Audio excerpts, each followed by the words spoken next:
Assalamu alaikum, my dear students. This is Shaila Akhtar, Assistant Professor English. This class is prepared for the students of Honours Second Year, and the topic of our today's class is Lord Byron as a satirist in the context of Don Juan, from the course Romantic Poetry.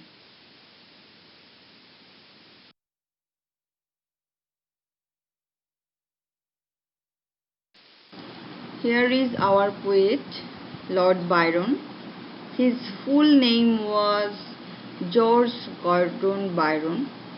Byron was an extremely handsome man with an attractive and mysterious personality.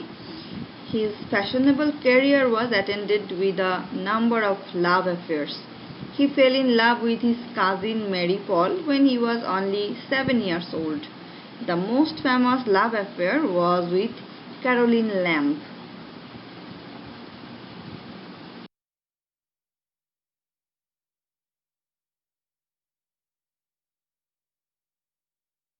Dear students, during our last class, we discussed on the topic Lord Byron and his career, and at that time we got introduced to the character Don Juan. Lord Byron differed from other romantic poets in the complex character of his response to experience, and other romantics tended to follow a single principle in their approach to life, but Byron followed his own wayward, changing moods, and he had a variety of tastes and responses, and as a result, Don Juan provides a vivid and searching commentary on the contemporary issues. And Lord Byron satirizes the social norms and social practices, and his satire involves various artifices like irony, allusion, etc., as well as wit and humor. And he was known as the most consistent artist of his period, and to some extent he was known as the best one, and he wrote his satiric piece Don Juan in a wholly fresh manner. If we omit the last two cantos, we can say Don Juan begins as a romance and ends as a satirical novel. His purpose is to expose the hypocrisy and the corruption of high society, and he has used wit, humor, and irony plentifully to satirize his objects in his writing. And Byron turned from his own kind of romantic escape to satirical realism. He was outraged by the hypocritical behavior of the English society, and he indulged and idealized him and then criticized him. And he felt that such behavior deserved punishment, and he knew how to inflict this punishment on society. So the hypocritical behavior of English society actually indulged and idealized him and tempted him to write this satire.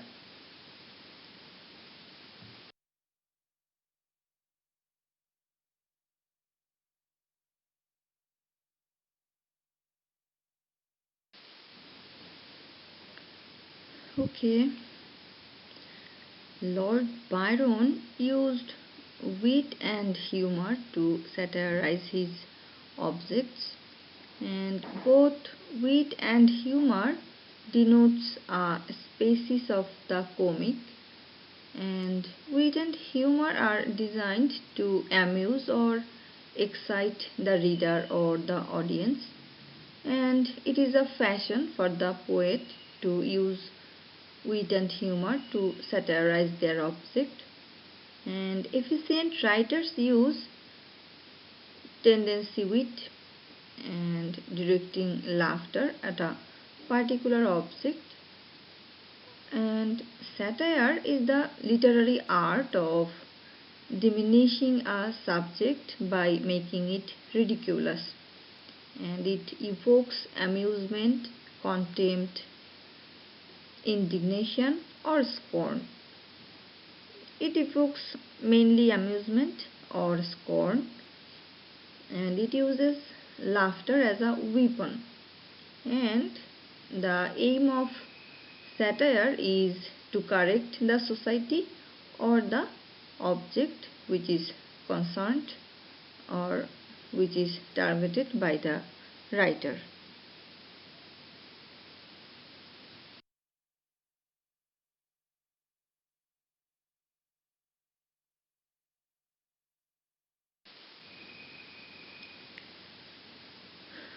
Okay,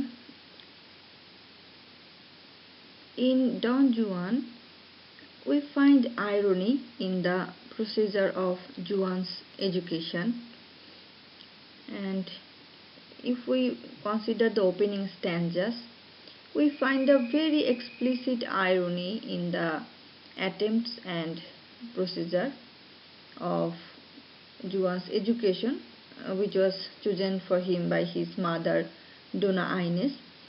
Juan is always kept from the company of other boys for fear of being corrupted, and the subjects and the texts of his study are taken from great authors' works, and which are full of sanctity and do not have even the least touch of adult references.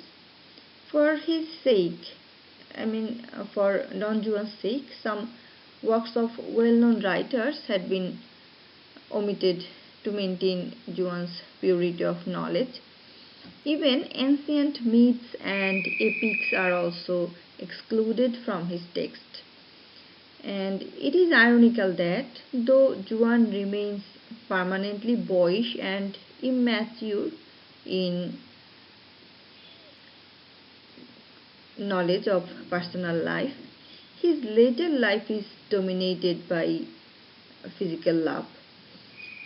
Through this irony, Byron depicts the typical attitude of civil in particular and society in general, where love is taught hypocrisy from youth. And this type of matters occur mainly from the solitude and hypocritical prudery of pedantic ladies like Dona Ines.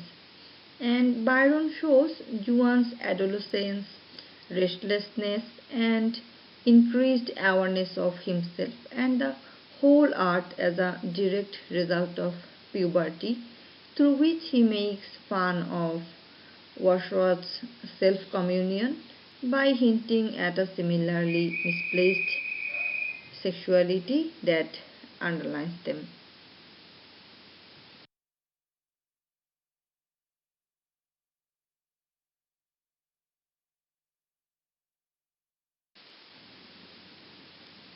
Here we have a collected photograph of a poster of the movie Don Juan. You can see the young boy Don Juan here.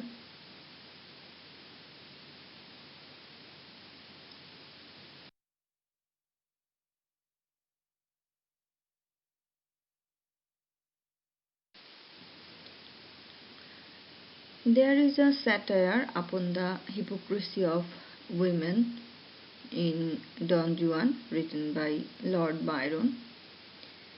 In the brilliant delineation of Julia's character, we get a vivid instance of Byron's satire upon the hypocrisy of women.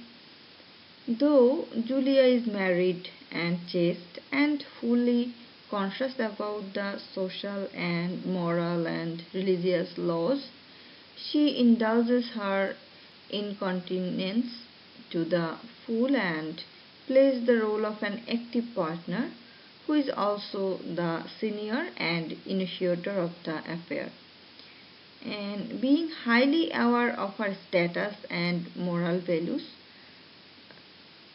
Donna Julia doesn't consider her indiscretion illegal, and she pretends as if to herself that she is keeping all the values rightly and she is not violating them in the least. So it is her pretension, and in this way Donna Julia fits as a perfectly confident hypocritical heroine.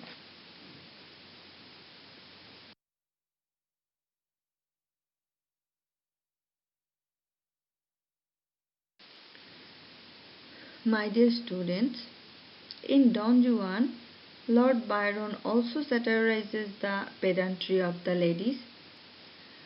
We meet both a hypocrite and a pedant in the character of Donna Inez.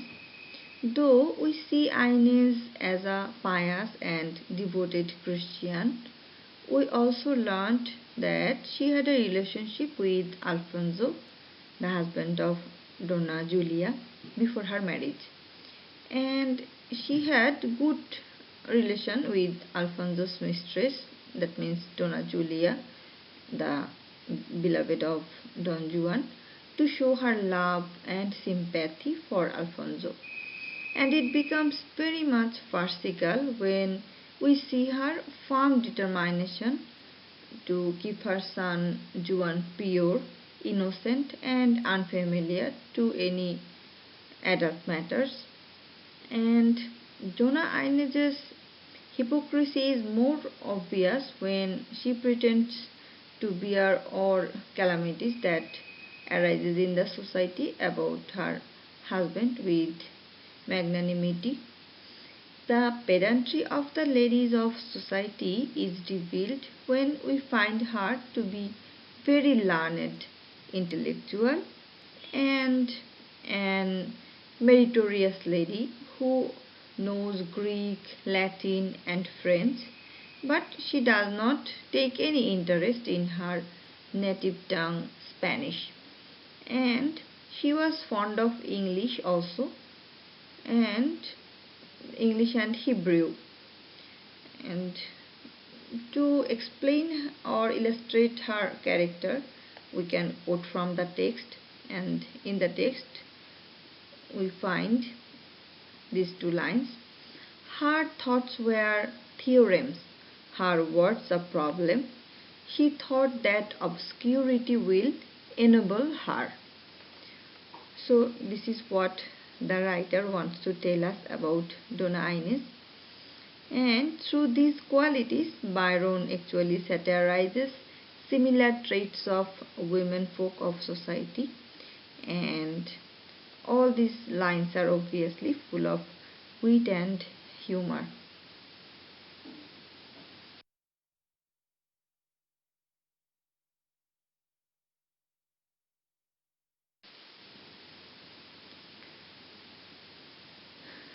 In this text of Don Juan, Lord Gordon Byron also describes or draws his satire against the emptiness and carelessness of the male members of the society. He portrays Don Jose as a careless person with no great love for learning and for the learned persons, and he does not have any concern for his wife, and accordingly he goes wherever his mind leads him to go. So he is the representative of the careless and male folk of the society who are also empty and hollow persons.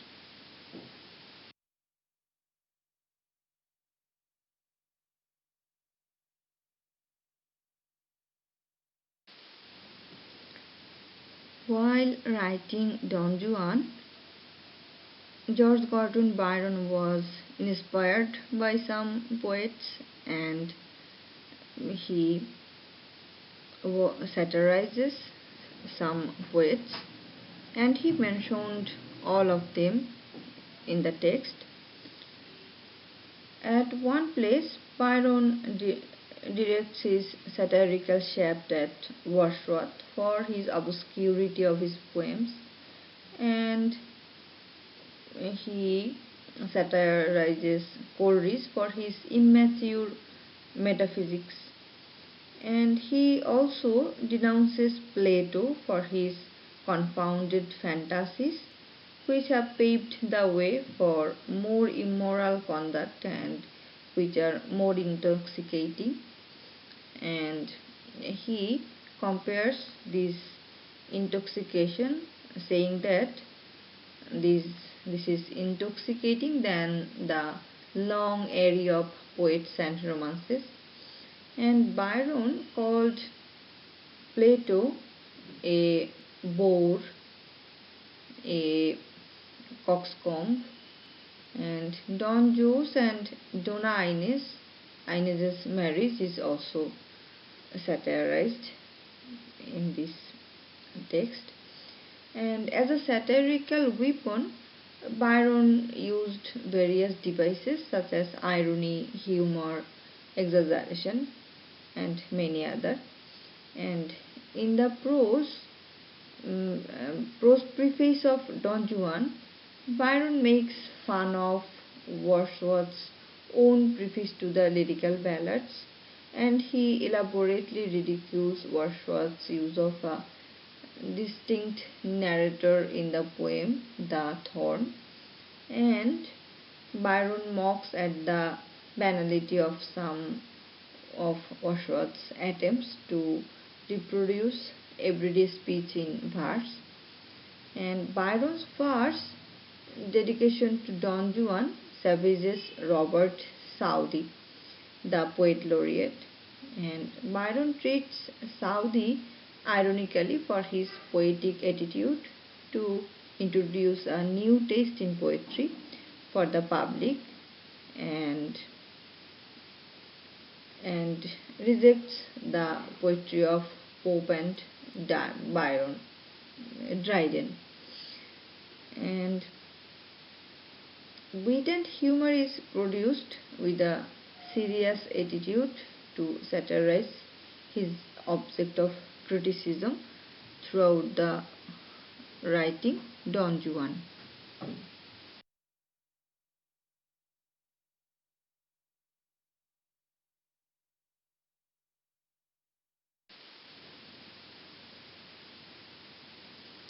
Okay, my dear students, in this text, Don Juan, Lord Byron does not attack mankind, but the behavior of man which lacks reason and morality was always attacked by him. So, men often wear the cloth of reason and morality. That means men pretend to have a reason or morality while doing something, but when he gives up that grab, he is nothing but a brute. And Byron criticized the brutality, immortality, irrationality, and hypocrisy in man. But everywhere he has used wit, humor, irony, and allusion as his tools to satirize human beings who are immoral and hypocrite and brutal. So, this is what we can tell about Byron's use of satire in Don Juan. So, my dear students, I have to stop here today. We will be together very soon with another class.